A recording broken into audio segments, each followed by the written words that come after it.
privacy impact assessment, often also found as PIA, PIA. It's part of data and privacy governance, which in the first place doesn't tell us much more because there's a lot of things part of data and privacy governance. There's also other terminologies like DPIA, which is slightly different, which is a data protection impact assessment. And yeah, it deals with personal data, of course, not just limited to individuals like customers. It's basically all third party, but it's also your own internal employees, for example, and partners. What's the difference between personal data and PII, which is personal identifiable information? As a quick example, personal data could be a postal code. That is definitely personal data because that's part of an address. Does this postal code help you to identify a specific individual? That's why the PII has these two I's in there, identifiable information. So most likely not, because in one postal code usually more people live. In some countries, of course, one postal code is one house. In one house, maybe one person lives. Okay, then you can narrow it down. So in doubt, that postal code might be to maybe 80% also PII. But as I said, the factor here is, does it help you to identify a specific individual? Birthday, date of birth. There's many people born on the same day.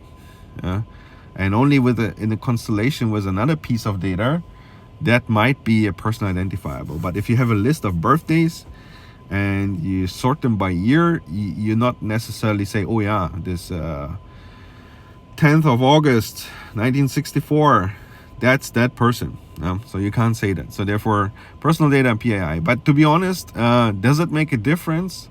No. It's again rocket science for nothing, because privacy impact assessment is to determine what kind of personal data you're dealing with, and from which party, and what you're going to do with it to protect it, either following a local regulation or law, or following your own company policy that you have set. Let me just jump in the overview. I mentioned here the GDPR from Europe at the bottom with its 7 principles. I mean, it's worth having a separate episode on it.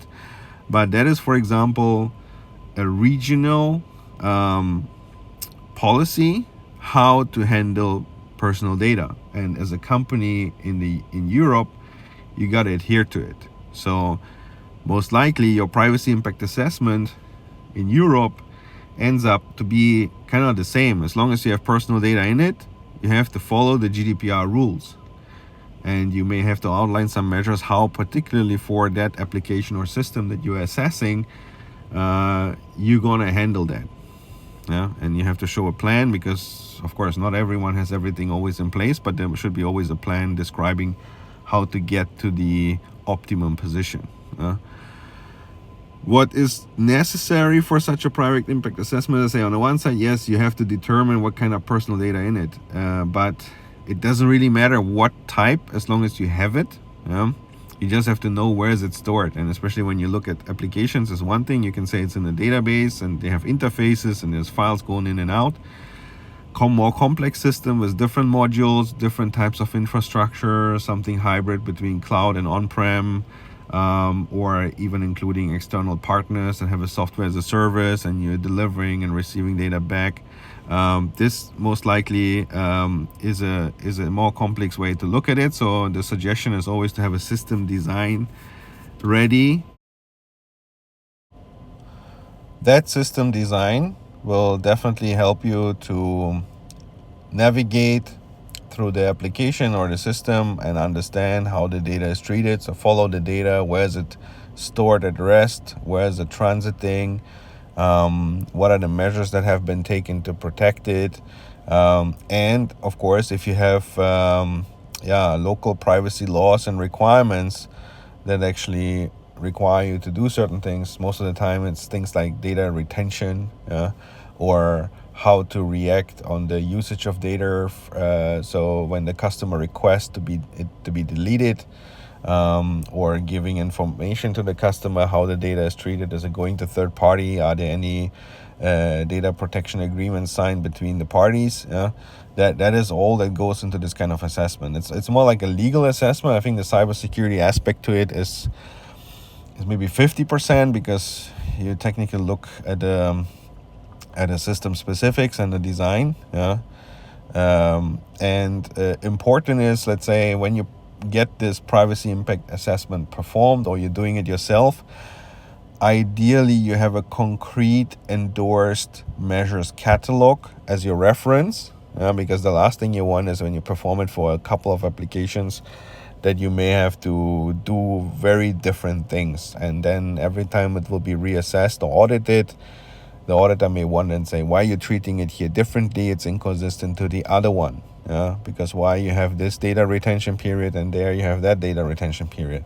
Or even more detailed, why you have an automated deletion mechanism here and there's a manual process, but it's scheduled differently. So these are usually the questions that will kick you back. And the question will come up, different systems, same data, why the treatment is different? That's inconsistent. No matter what is right and what is wrong, and which way of doing it is overdoing it and the other one is just fine. Try to avoid that. Create a concrete measure catalog, get it endorsed by your legal department, and say, okay, this type of encryption is good. Let's use that. And only when the system does not allow you to do it due to technical limitations, file an exception case, describe what you would have done if you could, and what was the next best countermeasure. Okay, so opinion here, recommendation, again, keep it simple. I mean, that becomes a bit like a standard recommendation here, because the more complicated you make, the more you have to maintain it and update it afterwards. Check the local laws and regulations, and outline concrete measures that you can actually keep track of. Because most of the time, don't think it's a walk in the park. You perform an assessment, there's 3 measures, you just quickly get them done and you're fine. This privacy impact assessment, ideally you have to review every year. Of course, it should be also triggered due to major changes in local regulations, or other threats that are coming up, or a company situation, or you bring up a new system and the new system impacts your total landscape. So sometimes you have to see it a bit from a holistical point of view, not just application by application or module by module. Ideally, you do it company-wide right away. And most of the time, the privacy impact assessment is also not covering only the IT part. It may branch out into every kind of information handling, which could be on paper, physical, because not all business processes are perfect. Not all business processes are covered by certain systems end to end. You have these little Excel spreadsheets in between. You have this little reports download in between. You have this little data modification because the system has this bug. So you do that, you download and you upload it again. You have all these quality measures that you have to look for. So therefore, see the information handling end to end. Customer data is handled in many ways. Don't forget your own employees. They have also their right for privacy on their data, especially your HR systems or any other things, claim systems that are involving medical records and stuff like that. And again, the common rule for data protection is if you don't need it, delete it. So don't hog on to data. Yes, analytics friends will love it to analyze a decade of statistical trends, but it's usually not the right thing to do, because the risk that you go into, even when you anonymize the data and you take out all the personal aspects just to leave it as a data pool for analytics, I think the risk is too high. The risk is too high that it may backfire and later you have other problems and you will have to tackle them. And therefore, keep it as simple as possible and little as possible in terms of privacy assessment. It will give you definitely a benefit.